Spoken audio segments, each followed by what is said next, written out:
Okay, welcome in. We are in Module 10, which is points, lines, planes, and angles. So let's dive into it. All right, we'll start by defining points, lines, and planes. A point is represented as a small dot, but it has no length, width, or thickness. Right? It has essentially zero dimension, but we represent it as, small circle on the page. A line is when you connect two points along the shortest distance. Somebody, I don't know who wrote this, wasn't me, but yeah, the connection between 2 points that are the shortest possible path. It has no thickness and it could have infinite length, right? It would go on forever in both directions. Um, a plane is a flat surface. It has no thickness, but it has no boundaries in those two dimensions. It goes up forever, down forever, to the left forever, to the right forever. A line can be named using any two of its points, right? And we'll see this in the next slide, some examples of this. But there's something called a half line. A half line is formed when a point divides a line. A ray is a half line with its endpoint included. And then a line segment is a portion of a line joining 2 points. So those things look like this. A line is just a line that goes on forever in both directions. It's got these 2 points, A and B. So we notate it as the line AB, or it could be BA, it doesn't matter. But we have a double arrow above those to indicate that it is the line that it goes on both directions forever. The half line is indicated AB with an open circle over whichever one of those points is open. So you wouldn't see it like this here. Oops, what is that doing? You wouldn't see this because that open point isn't over B. You would only see it over the A because the A is the open point there. And then the ray is that half line that includes that point. So if A is part of it, then you have a ray, and we don't put that open circle on the end of the arrow above it. And then the line segment is just that small segment between A and B. It's this, it's not the stuff to the left or the right of it, it's just that. And we indicate that as AB with that line over it, or BA with that line segment over it. An angle is formed by the union of two rays. The ray goes off in one direction, another ray that begins at the same point goes off in another direction, and the angle is between them. This is the angle between them, right? You can call it, since they've labeled it angle one, you can call it angle one. A lot of times you'll see this in Greek as angle alpha. They might come in and give it a Greek letter. So they might call this alpha. But you could call it the angle at the vertex point. The vertex is that point where those two rays begin and leave from. Or you might call it the angle and then aside the vertex and then the point on the other side, or in either direction, starting at C, going to B, going to A, right? But you would see your vertex in the middle of these points. And all four of those, well, five essentially, are ways of identifying or naming this angle. We can use degrees to measure these angles. Angles are essentially the amount of rotation from the initial side to the terminal side. And one of the ways that we measure these are in degrees, symbol by that little tiny circle there. There's 360 degrees in a full rotation, and therefore a degree is 1/360th of a complete rotation. Right? So in a rotation, you would get an entire circle. 1 degree is very small. There's no way I'm going to be able to draw this accurately, but as long as you can fit 360 of those in that circle, that is a degree. This looks more like Pac-Man. Waka, waka, waka, waka. The hour of so example one here, the hour hand of a clock moves from 12 o'clock to 2 o'clock. through how many degrees does it move? So it's moving through this rotation here, this angle, and that is 1, 2 out of 12, right? 3, 4, 5, 6, 7, 8, 9, 10, 11, 12. So that's 2/12 of a full revolution. So it's doing, that's the same as 1/6. And if I multiply that 1/6 by the entire revolution, I'll get the number of degrees. So I take that 1/6 multiplied by 360 degrees, and I end up with a 60-degree angle. So this is a pretty good, accurate representation of a 60-degree angle. So an acute angle is an angle that is smaller than 90 degrees. And our right angle is a 90-degree angle. That's the second one here. We symbolize it with that little square. We call it square. And so we put a little square in there. If it goes beyond that, this big, much bigger angle here is called obtuse. And an obtuse angle is more than 90 degrees, but less than 180 degrees. And then a straight angle is when we've rotated all the way around, and that's 180 degrees. That's that angle there. A protractor is this little device down here. It can be used to find angles. We measure the angle by placing the center point on the vertex. So we would put it right down here, and then we would make sure that our one of our lines goes along that line either to the left or right, but it should match up with that very bottom line. And then the other angle will come through here. And we would count here on the bottom part here, starting at 10, 20, 30, 40. This goes through 50. So this is a 50-degree angle. So we could say the measure of angle B is 50 degrees. Complementary angles are two angles whose sum is 90 degrees. So that is to say, if I have a 90-degree angle that gets bifurcated somehow, I would have angle, let's call this A. Oops, if I can. Angle A, and let's call this angle B. A and B are complementary because angle A plus angle B, and you should write it this way, angle A plus angle B is equal to 90 degrees, right? So if you needed to find one of those, you know they're complementary. In this example here, I have an angle that's 70 degrees. Its complement is 20 degrees, right? And then those angles that add up to 180 degrees are called supplementary, right? That is to say, there's a straight line and you have some line coming out of that. You'll have angle, let's call this C and angle D over here. Then angle, the measure of angle C plus the angle of measure D is equal to 180. And therefore, angle C and D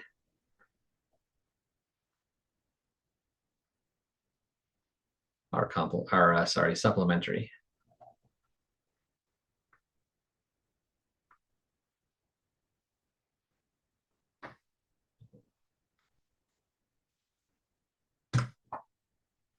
So example here, and in your book, you'll use this, the measure. M just means the measure of the angle.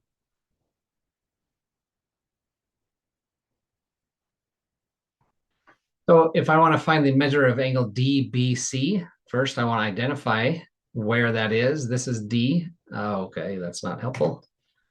This is D here, and B and then C is up here. So we're looking for this angle here. But I know I've got a 90-degree angle between C, B, and A. So I know that this angle is complementary with 62, and therefore the measure of that angle is 90 minus that 62, and so it is 28 degrees.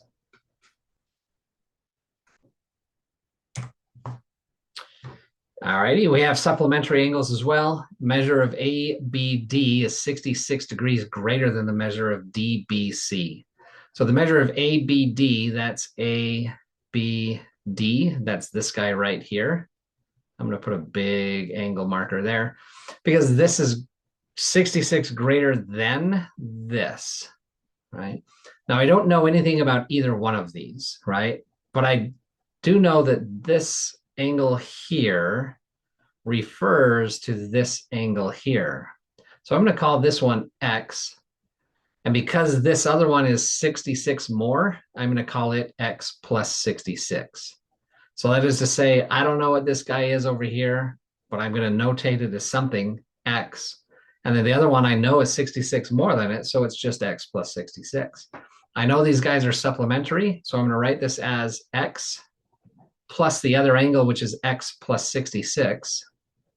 They're supplementary, so that means they have to equal 180 degrees. And that is this right here. So I can simplify that because X plus X gives me 2X. So 2X plus 66 equals 180 degrees. I would subtract 66 from both sides, just algebraically, which turns into 2X equals 114. And then I would divide each side by 2. And I find that X equals 57. So my angle X, which was either CBD or DBC, they've notated it as DBC. I know that's 57.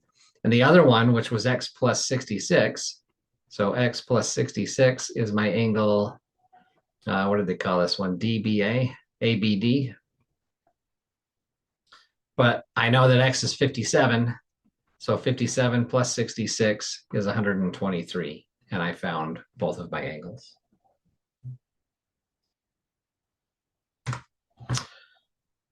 Using vertical angles, when two lines intersect, the opposite angles formed are called vertical angles. Vertical angles are equal. So that is to say, I've got these two lines, they intersect. So this angle here is the same as this angle here. So that means this is 68 degrees as well. I can then figure out what number 2 is, but number 2, I'll write with 2 bars over here, or 2 double notation. 2 and 3, angle 2 is going to be equal to angle 3. But I know that angle 2 and angle 1 are complementary, or sorry, they are supplementary because they add up to 180 degrees. So I know that angle 2 is equal to 180 minus 68. And therefore angle 2, 18 is 112. And so if that's 112, this one, I don't have to do the math anymore. It also has to be 112. And I've solved all of my angles. Right. If I have parallel lines, those parallel lines are, in this case, line 1 here and line 2 are parallel. They are lines that lie in the same plane and have no points in common. They'll never cross over, they'll never touch. They just run equally distant from each other forever. Right? Intersecting lines, so like this guy here and this guy here intersect because they touch. So there are two lines that are not parallel and have a single point in common. And then transversal is a line that intersects two parallel lines, which makes this guy up here my transversal. Now there's some nice things that we have when we have this set up, two parallel lines and a transversal going through them. If I have that, then these angles here, oops, and this is called alternate interior angles. That means that these two have the same measurement, right? But it works for those. It also works in this case here. Angle 4 is going to have the same measurement as angle 5. But I can then use the fact that these two lines intersect, and note that angle 1 is going to also have the same measure as angle 4, and therefore also angle, I don't know why that does that, I hate it. Angle 2 will also have that same measure. So I can say here that angles 1, 4, 5, and 8 will all have the same measurement, and angles 2, 3, 6, and 7 will also have the same measurement. This works for alternate interiors. It works for alternate exteriors. And then this one here is also, we just kind of showed that this would be true. 1 and 5 are the same. This is always going to be true with these transversals.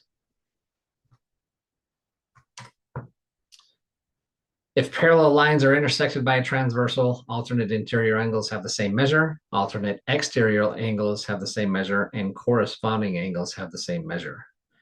Conversely, if two lines are intersected by a third line and a pair of alternate interior angles or a pair of alternate exterior angles or a pair of corresponding angles have the same measure, then the two lines are parallel, right? So it's just one of those read it from left to right or right to left kind of things. If you have two parallel lines and a transversal, that means all of these things. But also, if you have one of those things, it also means that they are parallel. It can go both ways to prove. So let's take a look at this. I have two parallel lines and a transversal, and we want to find the measure of all the angles, and we're given the measure of angle 8 is 35 degrees. So I can say then the measure of angle 1 is also going to be 35 degrees. And I can use that for quite a few of these. That's also 35 degrees for angle 2. It's going to be angle 5 is going to be 35 degrees. And all I have to do is figure out the measure of angle 3, 4, 6, or 7. And I'll have all of them, right? So I can come in here and say the measure of angle 5 plus the measure of angle 4, because they are supplementary. They have to measure 180 degrees, but I know 5 was 35 degrees.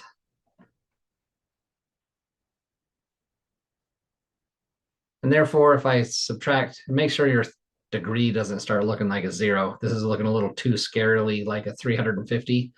But I'm going to subtract 35 degrees from both sides. And I get measure of angle 4 is 145 degrees, right? And therefore, all of these, that's 145 degrees. This is 145 degrees. So is this one. So is this one.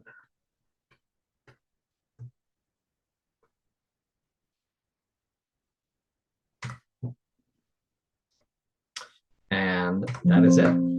So thank you for watching, and I will see you guys on the next one.